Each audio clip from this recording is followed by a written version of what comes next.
नमस्कार, मेरा नाम है आस मोहम्मद कैफ़। आप लोग द पॉइंट आउट देख रहे हैं। आज हम सियासी बैठक कर रहे हैं और सियासी बैठक में हम किसी भी एक क्षेत्र में वहाँ जाकर के लोगों से बातचीत करते हैं और समझने की कोशिश करते हैं कि आखिर वहाँ राजनीतिक तौर पर क्या चल रहा है। और आज हम मीरापुर में हैं।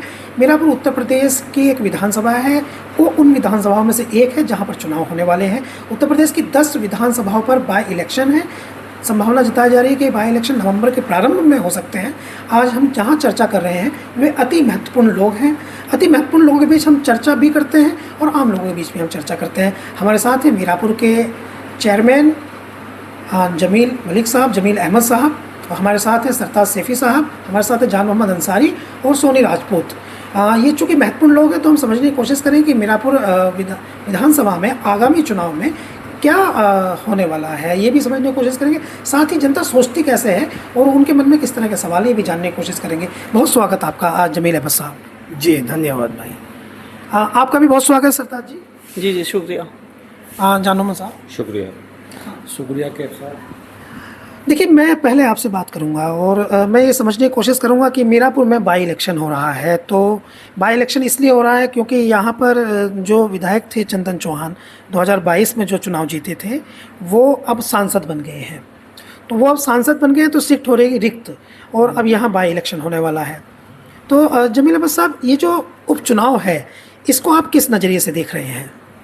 भाई नज़रिया ये 2027 के लिए है। सही बात तो ये है क्योंकि इसी से ही 2027 में क्या होना है वो उसका पता चलेगा। और हम तो यहाँ ये चाहते हैं कोई भी विधायक हो अवतार सिंह बढ़ाना जैसा तो ना हो जो एक बार जीत के फिर वापसी नहीं आए। हम चाहते हैं लोकल का ही कोई अपना क्षेत्र का विधायक हो जो यहाँ के लिए काम करे, क्योंकि मीरापुर में बहुत सारी समस्याएं हैं।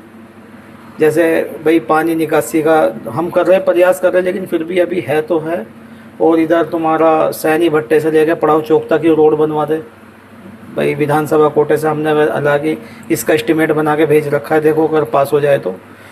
लेकिन हम ये चाहते हैं कोई भी विधायक हो वो क्षेत्र का हो जो हमारी समस्या समझे और यहाँ से भली बात ही वाकिफ़ हो। चेयरमैन साहब, आपने कहा कि क्षेत्र का विधायक होना चाहिए और अवतार सिंह बढ़ाना जैसा ना हो। तो अवतार सिंह बढ़ाना जैसा ना हो, इसको हमारे व्यूवर जो हैं वो थोड़ा डिफाइन समझना चाहते हैं और कि अवतार सिंह बढ़ाना जो है उनके जैसा क्यों ना हो।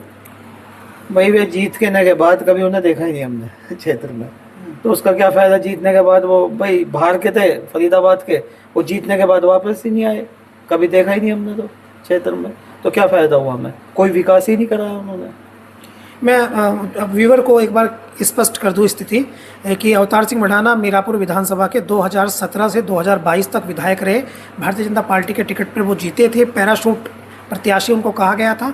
आए, चुनाव लड़े और जीत गए और उसके बाद उनसे मिलने के लिए क्षेत्र की जनता तरसती रह गई। लेकिन 2022 में एक अलग तरह का चुनाव हुआ और 2022 में समाजवादी पार्टी और लोकदल ने मिलकर के चुनाव लड़ा। बड़ी अलग सी कहानी है। मिलकर के चुनाव लड़ा और मिलकर के चुनाव लड़ने के बाद चंदन चौहान यहाँ विधायक बन गए। लेकिन 2024 से ठीक पहले चंदन चौहान जो हैं वो, उनका जो दल था राष्ट्रीय लोकदल, वो भारतीय जनता पार्टी के साथ चला गया और यहाँ बाई इलेक्शन हुआ।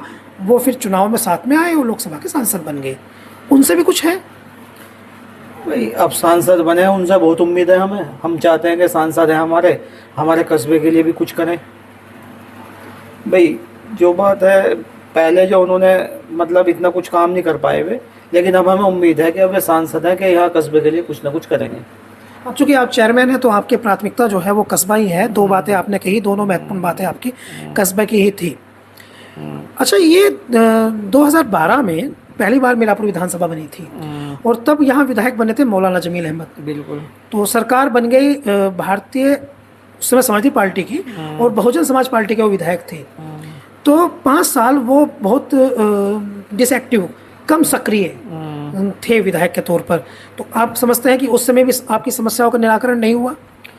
उस समय भी समस्याएं थी, बहुत ज़्यादा समस्याएं थी। मौलाना जीत गए लेकिन उन्होंने भी कुछ नहीं कराया, क्षेत्र में कोई काम नहीं कराया मौलाना ने। तो भाई हम चाहते हैं कोई ऐसा हो जो हमारी मतलब ज़रूरतों को समझे, जो कस्बे की परेशानी है उससे भली बातें वाकिफ़ हो, वो इस काम को करे तो ज़्यादा बेहतर है। वो संसद बने, वो विधायक बने यहाँ से।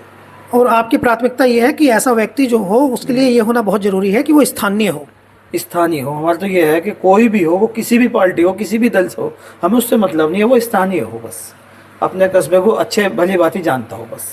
पहला पॉइंट ये आउट हुआ है कि इनका ये मानना है, जो मीरापुर चेयरमैन इस समय सिटिंग चेयरमैन है और 2000 वोटों से जीते भी थे, तो इनका ये मानना है कि जो भी प्रत्याशी आए, चाहे वो किसी भी दल से आए, और जो विधायक बने, प्रत्याशी तो कोई भी आ सकता है, लेकिन जो विधायक बने वो स्थानीय हो। स्थानीय होगा तो हमें ज़्यादा समझेगा और वो अवतार सिंह बढ़ाने की तरह बैकड्रॉप नहीं करेगा।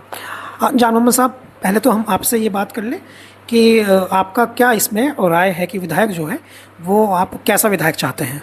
चेयरमैन साहब ने बहुत अच्छी बात कही। देखो, सबसे अच्छा तो हमारे लिए यही है कि स्थानीय हो, जो भी हो स्थानीय हो। बाहर के कैंडिडेट से हम वो उम्मीद नहीं लगा सकते। जो अपना स्थानीय, जो जानता हो, कस्बे में एक दूसरे से वाकिफ़ हो। ऐसा नहीं है कि आए और लड़े और चले गए। वो विधायक हमें नहीं चाहिए। हाँ, वो पार्टी कोई भी हो जाए, पार्टी कोई भी हो। क्लियर। आपका सोनी साहब? नहीं, वो आश मोहम्मद भाई बिल्कुल सही बात है। स्थानीय विधायक होगा तो लोगों की समस्याएं जो हैं वो जल्दी से जल्दी उनको निजात दिलाएगा। ऐसा नहीं है मान लिया बाहर का कैंडिडेट है, वो आएगा, जीतेगा और अपने घर जाके बैठ जाएगा, दूसरे क्षेत्र का होगा, और यहाँ की जो जनता की समस्याएं हैं उनको ज़्यादातर अनसुना कर दिया जाता है जो बाहर का विधायक होता है। स्थानीय होगा तो लोगों की जो समस्याएँ हैं वो जल्दी से जल्दी उनका निस्तारण करेगा। और यहाँ का कैंडिडेट लोकल का अभी तक तो लगभग जब से मीरापुर विधानसभा का विस्तार हुआ है तो लगभग 2 चुनाव हो चुके हैं, उसमें एक भी विधायक जो अपने लोकल क्षेत्र का अभी तक नहीं आ पाया है। तो मैं ये उम्मीद करता हूँ कोई भी आए कैंडिडेट किसी भी पार्टी का, वो लोकल रहेगा तो बेहतर होगा। पहला मुद्दा यह है स्थानीय होगा। सरताज सैफी साहब से सुन लेते हैं, आपका क्या कहना है कि विधायक आपका कैसा हो? नहीं, ये बात जो अभी चेयरमैन साहब ने कही वो बहुत बढ़िया बात कही। अवतार सिंह बढ़ाना से हम भी खुश नहीं थे। मैं भारतीय जनता पार्टी सभासदपति हूँ फिलहाल मौजूद। तो उसमें क्या था कि वे हेलीकॉप्टर से आते थे और आने के बाद उनका ये नहीं पता लगता था वे कब आएंगे कब जाएंगे। तो मेरा ये मानना है कि जो लोकल का यहाँ से विधायक बनेगा तो वो गली मोहल्ला और कस्बे की या आसपास गाँव की समस्याओं का जो है वो मतलब बखूबी जानता भी होगा। अब जैसे हमारे चेयरमैन साहब हैं, लोकल के हैं, सब कुछ अच्छे से देख रहे हैं, पानी निकासी के लिए वर्क कर रहे हैं, उसी तरीके से हम भी ये चाहते हैं कि विधायक एक अच्छा हो जो हमारे चेयरमैन साहब के साथ और हम सभासद गणों के साथ मिलकर वो जो है कस्बे को भी और आसपास क्षेत्र की जो समस्या है उसे अपना अच्छे से निवारण करे समस्याओं का। यही चाहते हैं कि लोकल का हो। इस बातचीत में एक बात तो क्लियर हो गई है कि बतौर चेयरमैन या आप लोग जो हैं इसलिए स्थानीय विधायक चाहते हैं ताकि आपका तालमेल अच्छा हो। बाहरी आदमी से आपका तालमेल जो है वो उतना कनेक्ट नहीं रह पाते हैं। लेकिन इसमें एक जरा इंपॉर्टेंट सवाल है, हम इसको चर्चा को थोड़ा आगे बढ़ाएंगे तो एक इम्पोर्टेंट सवाल है। जैसे आप देखिए कि चूँकि चुनाव चल रहा है तो अभी तक बहुत सारी तस्वीरें साफ़ होने लगी हैं। तो बसपा ने जो प्रत्याशी बनाए हैं उनका नाम है शाह नज़र। आज़ाद समाज पार्टी ने जो प्रत्याशी बनाए हैं उनका नाम है जाहिद हुसैन। एक रुड़कली के हैं और एक हैं विधानसभा की, एक रुड़कली के हैं, एक कमेड़ा के हैं। और अब जो प्रत्याशी जिनको समाजवादी पार्टी जो मुख्य पार्टी है और आरएलडी वो प्रत्याशी बनाने की बात चल रही है, तो समाजवादी पार्टी जिनको प्रत्याशी बनाना चाहती है उनमें जो लोग लाइन में हैं उनमें है मुखिया गुजर, इलम सिंह गुजर। मुखिया गुजर गाज़ियाबाद के हैं, इलम सिंह गुजर जो हैं वो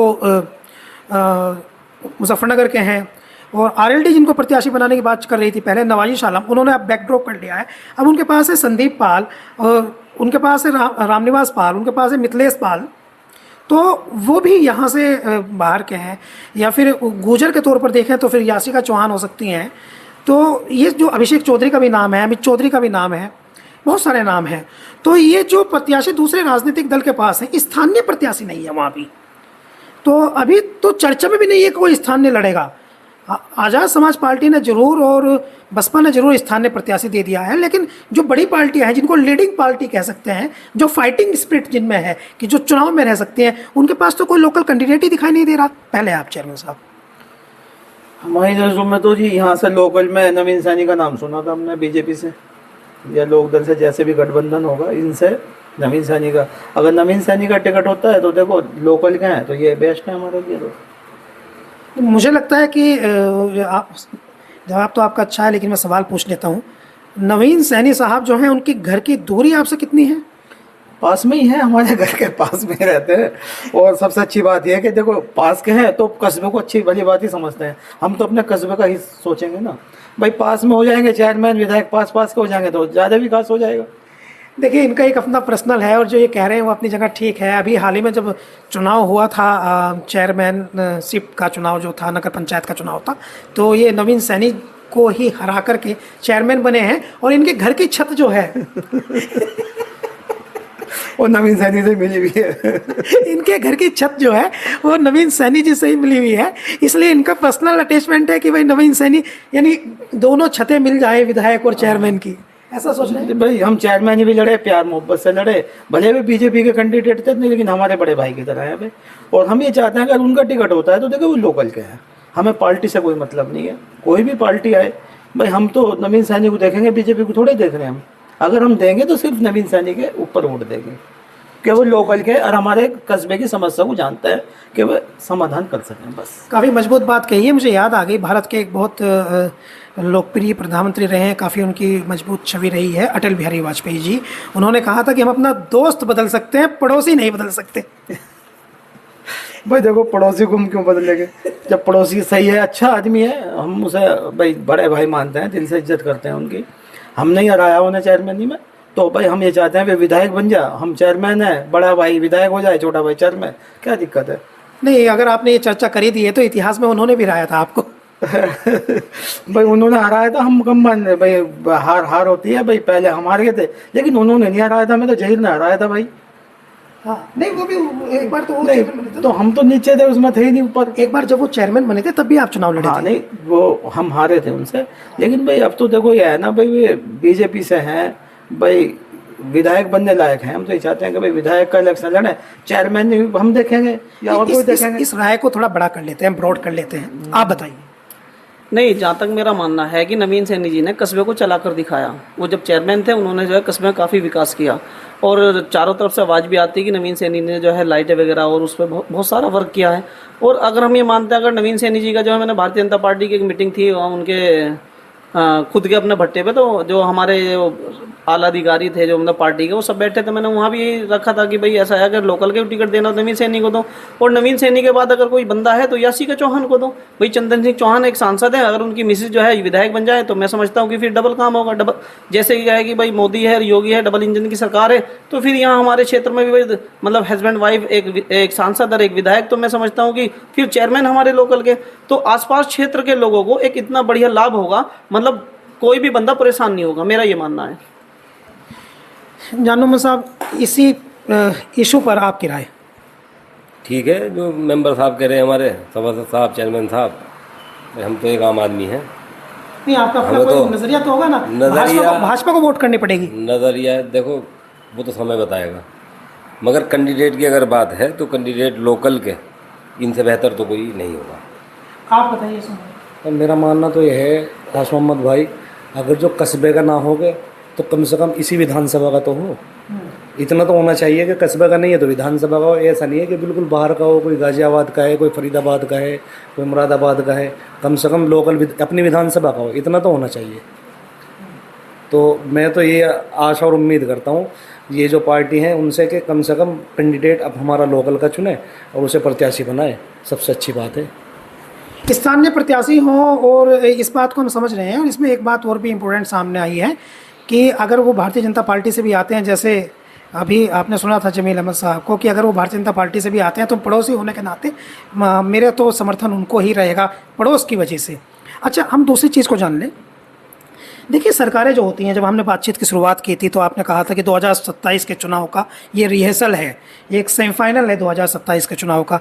तो जब ये रिहर्सल है 2027 में जो सरकार आएगी, तो सरकार का आत्मविश्वास, मान लीजिए यहाँ से अगर समाजवादी पार्टी जीतती है तो उनका आत्मविश्वास बढ़ेगा, यहाँ से भारतीय जनता पार्टी जीतती है तो उनका आत्मविश्वास बढ़ेगा, और वही मोमेंटम जो है 2027 तक लेकर जाएगा। तो क्या योगी की, आदित्यनाथ जी की जो सरकार है, तो क्या आप उसके कामकाज से खुश हैं? नहीं, बहुत सारे काम ऐसे हैं देखो जिनसे खुश नहीं हुआ जा सकता, और बहुत ऐसे हैं जैसे मान लो गुंडागर्दी, बदमाशी, ये तो इस पर तो फ़र्क पड़ा है। बाकी और सारे देखो, एक तबके के लिए खुल के बोलना या उनके लिए कोई अपशब्द इस तरह की भाषा का प्रयोग करना, वहाँ आके थोड़ा डिसबैलेंस है। मुसलमान को बीजेपी को वोट देने में कोई दिक्कत नहीं है, सिर्फ दिक्कत अगर कहीं आती है तो धर्म के नाम पे, मज़हब के नाम पे, इस तरह की अगर ये भाषा चलती रहेंगी तो इस वजह से मुसलमान नहीं जुड़ पाता। ये तो मुसलमान तो ऐसी कौम है, इनको जोड़ने के लिए, मुस्लिमों को जोड़ने के लिए इनसे दो मीठी बात करके इन्हें कोई भी अपनी तरफ ला सकता है। बसपा सपा ने हमें कुछ नहीं दिया आज तक, बीजेपी भी हमें कुछ नहीं दे रही, तो हमें उनसे हमदर्दी कैसी? हमें उनसे भी कोई ऐसी हमदर्दी नहीं है। मगर देखो हालात देखते हुए, जैसे हालात बनेंगे वक्त आएगा वो उस समय देखा जाएगा।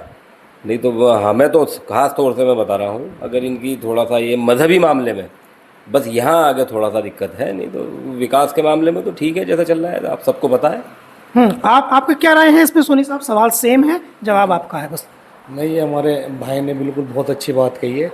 अगर जो विकास कार्यों को देखा जाए बीजेपी सरकार का, तो जैसे मान लिया हाईवे हैं, अपराध है, अपराध पर रोकथाम है, और मतलब जो मतलब गुंडागर्दी है उस पर बहुत अच्छा काम कर रहे हैं। मगर थोड़ी सी चीज़ें यहीं आ जाती हैं बस, ये धर्म के नाम पे जो राजनीति होती है, मान लिया किसी को धर्म के नाम पे एक समुदाय को प्रताड़ित करना या मतलब कुछ भी करना, मॉब लिंचिंग, ये वे इस तरह की चीज़ें हैं। इससे मुसलमान थोड़ा कन्फ्यूज हो जाता है।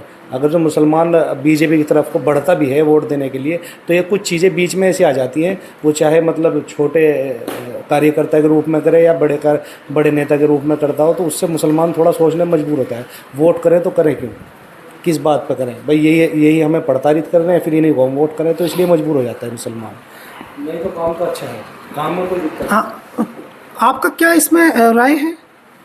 भाई देखो सुनो, सरकार काम सही कर रही है, हम सरकार को नहीं दोष देंगे बिल्कुल भी।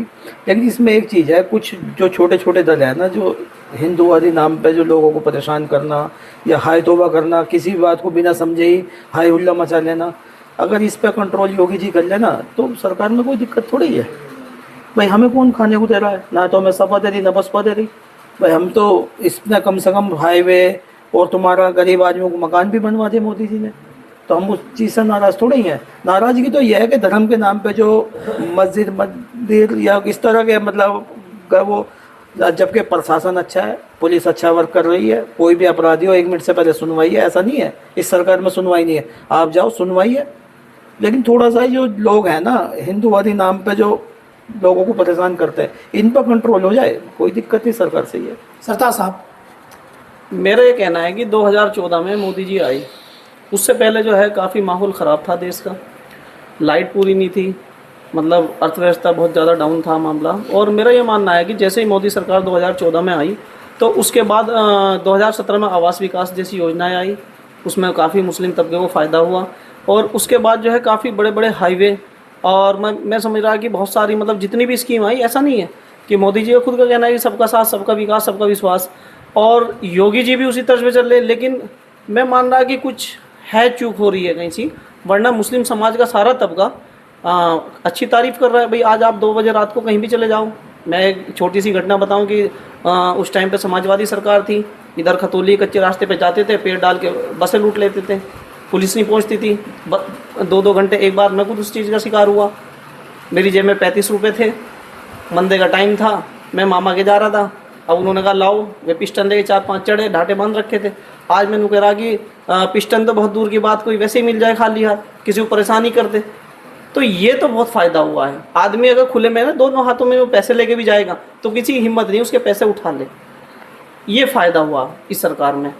कानून व्यवस्था की आपने बात की है, अच्छा लीडरशिप की बात कर लेते हैं मुसलमानों के। चूँकि आप चारों इंटेलेक्चुअल लोग हैं और प्रभावशाली और काफ़ी मैच्योर लोग हैं, तो इसलिए मैं ये सवाल पूछ रहा हूँ। देखिए, मुसलमानों के लिए कितना भी करे भारतीय जनता पार्टी की सरकार, कानून व्यवस्था अच्छी हो, आवाज़ बन रहे हों, लेकिन रिज़ल्ट तो ये है ना कि उनको वोट नहीं कर रहा है मुसलमान। तो अभी भी आप चुनाव में देख लीजिए, 2024 में भी उनको वोट नहीं किया, तो रिज़ल्ट ये है कि उनको वोट नहीं कर रहा है। 19 में थोड़ा बहुत किया था, 22 में भी थोड़ा बहुत किया था, लेकिन 2024 में तो बिल्कुल ही नहीं किया है यार। 24 में किया है भाई, 24 में किया है। 50,000 वोट चंदन चौहान को किसने दे दिया भाई? गठबंधन तो था बीजेपी से, 50,000 वोट दिया है चंदन चौहान को। कौन? वो चंदन चौहान दावा करते हैं कि वो आरएलडी के प्रत्याशी थे और उनके 3 पीढ़ियों के व्यक्तिगत संबंधों का वोट है। भाई ऐसा नहीं है, अगर मुसलमान बीजेपी को वोट नहीं कर रहा तो है तो साझे में ही। भाई सरकार तो साझे में बन रही, तो फिर आदमी हटाने की बात करता है। भाई वोट तो दिया है ना, हालांकि हमने बसपा को सपोर्ट किया है इस इलेक्शन में, हमने बसपा को सपोर्ट किया, लेकिन ऐसा नहीं है कि मुस्लिमों ने वोट दिया। मुस्लिमों ने सपा को भी वोट दिया, मुस्लिमों ने क्या नाम तुम्हारा बीजेपी को भी, लोकदल को भी वोट दिया और तुम्हारा समाजवादी को भी दिया। मुसलमान तो सबको वोट दे रहा है। मुसलमान बताओ किस अपने को वोट दे रहा है भाई? अगर मुसलमान का इतिहास उठा के देखो, पिछली योजना में आ जाओ तुम, हमारे मौलाना लड़े थे या मौलाना जमील अहमद लोकसभा, कहाँ वोट दिया उसे? 2-2.5 लाख वोट होने के बाद जो कि पूरी लोकसभा में 1 लाख तो होगी कम से कम वोट, उसके बाद उन्हें 5,000 भी वोट नहीं मिली, 2500 वोट मिली, तो कहाँ दिया? विधानसभा 2022 मल्लुक नागर को दिया। तो मुसलमान तो देखो ही नहीं वोट दे रहा, चाहे वो कोई भी आ जाए, बीजेपी से आ जाए या किसी को भी आ जाए, मुसलमान को वोट नहीं दे रहा भाई। शहनवाज लड़ा और इधर तुम्हारा ककरौली से शहनवाज कुरैशी और यहाँ से क्या नाम तुम्हारा ये चंदन चौहान विधानसभा में, हम सब ने चंदन चौहान को वोट दिया।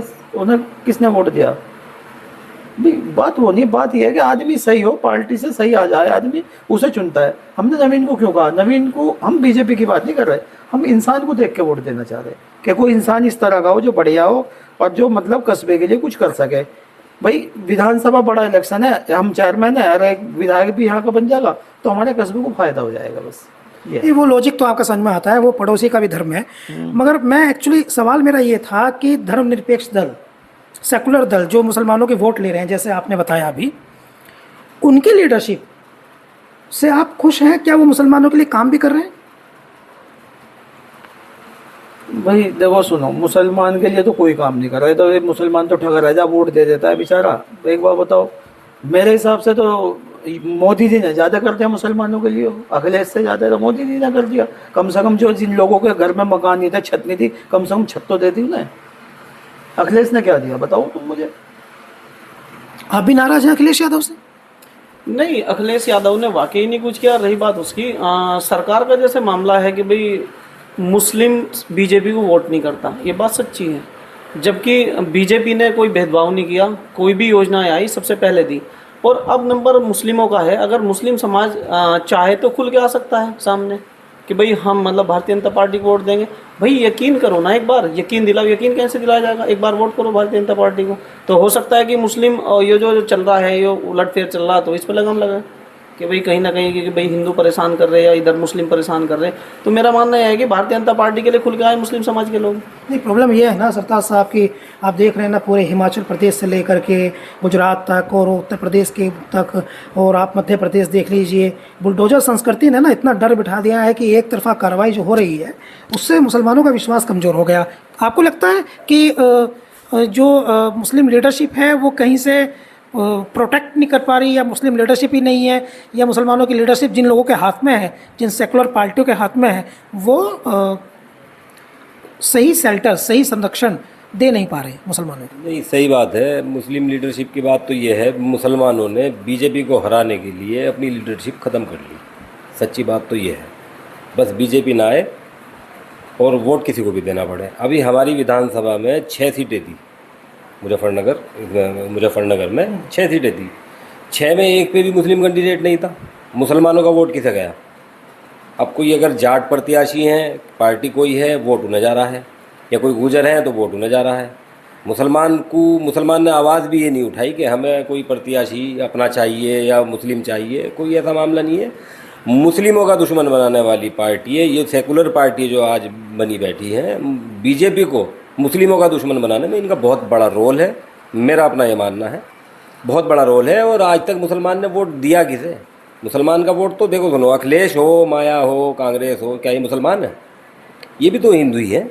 अगर देखा जाए तो मुसलमान ओवैसी हैं, मुसलमान नहीं वोट दे रहा उन्हें।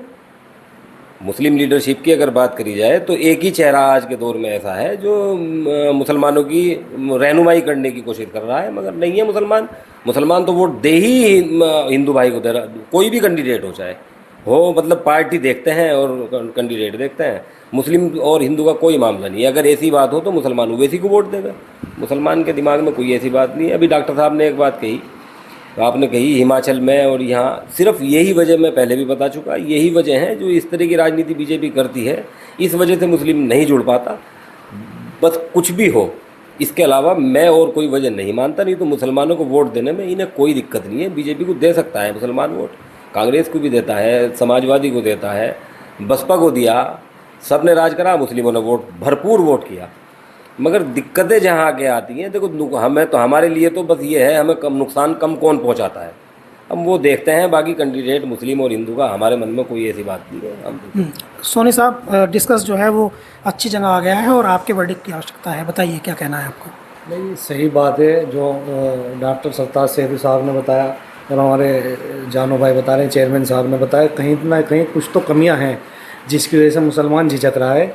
नहीं तो मुसलमानों को क्या चाहिए, ये देखो सपा है, बसपा है और कांग्रेस है, अभी इतना कुछ खास तो क्या नहीं मुसलमानों के लिए कुछ स्पेशल कर दिया हो, ऐसे ये है। बीजेपी सरकार है, बस थोड़ी सी यही चीज़ें हैं, मान लिया मतलब धर्म के नाम पे मतलब कुछ जिस तरह का माहौल चल रहा है, आपने भी बताया आस मोहम्मद भाई, हिमाचल में और गुजरात में जिस तरह का मामला चल रहा है, और इसी तरह की कुछ चीज़ें हैं, घटनाएं हो रही हैं मॉब लिंचिंग की, ये मतलब कुछ इन चीज़ों से मुसलमानों को मतलब झिझक और डर महसूस हो रहा है इन चीज़ों को देखते हुए। तो नहीं तो बीजेपी अगर जो इस तरह का मामला, बीजेपी की जो लीडरशिप है उनको इस तरह का मामला अगर जो थोड़ा सा सही लेके चलना चाहिए तो मुसलमान बहुत खुल के आगे आएगा। नहीं, मेरा सवाल एक्चुअली ये पहला वाला सवाल ये था कि मुस्लिम लीडरशिप जो है या सेकुलर दलों की जो लीडरशिप है, जिसको अभी जानोमन साहब ने जिसको पूरा खोल करके समझाया था, व्याख्या की थी, तो मुस्लिम दलों की जो लीडरशिप जिनके हाथ में है, मुसलमानों की लीडरशिप जिनके हाथ में है, उनसे आप नाराज़ हैं या वो उनका जो काम काज है उससे आप संतुष्ट हैं? जैसे अखिलेश यादव हैं, राहुल गांधी हैं, मायावती जी हैं, या कोई भी नाराज है उनसे? क्यों उनसे नाराज है? उनसे नाराज हम इसलिए हैं क्योंकि वो हारे या जीते उनका तो कुछ होता नहीं, पीसती आम जनता है बेचारी। सारा जो जिस चीज़ का भी मतलब जो कुछ भी सहती है, जो आम जनता है उस पर पड़ता है सारा सिस्टम आके, वो झेलती है सब कुछ। ये क्या है, ये तो अपनी मतलब लीडरशिप चमकाने के लिए या लोगों को गुमराह करने के लिए आ जाते हैं, लोगों को गुमराह करने के लिए। और जो मुसलमान लीडर हैं, इन्होंने ही मुसलमानों को, ये जो इनकी पार्टियाँ हैं, चाहे सपा हो, कांग्रेस हो, चाहे बीएसपी हो, इन्होंने लोगों को डरा के बीजेपी आ जाएगी, बीजेपी आ जाएगी, ये हो जाएगा, वे हो जाएगा, इन्होंने करा ये इस तरह का माहौल बना के जो मुस्लिम वोट है वो अब मतलब इकट्ठा किया है, मुस्लिम वोट लूटा है इन्होंने।